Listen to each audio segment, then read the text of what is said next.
வணக்கம்.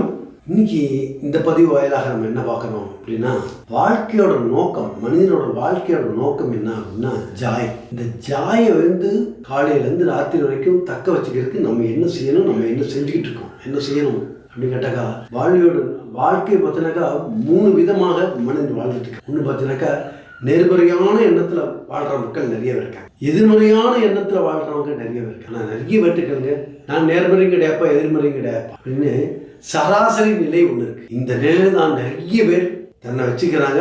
இதே நிலை, இதே மாதிரி தான் வாழ்க்கையும் கிடைச்சிட்டு இருக்கு அப்படின்னு சயின்ஸ் சொல்லுது. அப்போ அந்த வாழ்க்கையின் நோக்கமான ஜாயை நம்ம மெயின்டைன் பண்ணுறதுக்கு நம்ம என்ன செய்யணும் அப்படின்னு கேட்டாக்கா, 3 நிலை இருக்குங்க. எதிர்மறையான நிலை, நேர்மறையான நிலை, நேர்மறையும் இல்லை எதிர்மறையும் இல்லை இல்லையா? அப்ப எதுல நம்மளை நிறுத்திக்கிறோமோ அதுலயே நமக்கு கிடைக்கும். அப்ப ஜாய் தான் நோக்கம், வாழ்க்கையோட நோக்கம். தினம் தினம் தினம் தினம் தினம் நமக்கு எது செஞ்சா ஆனந்தத்தை கொடுக்கும், சுகத்தை கொடுக்கும், சௌரியத்தை கொடுக்கும் அப்படின்னு தேடி தேடி கண்டுபிடிச்சு செய்யணும். அப்ப தேடி தேடி கண்டுபிடிச்சு செய்யறதுக்கு என்ன செய்யணும் அப்படிங்கறத நம்ம அடுத்த வீடியோல பார்ப்போம்.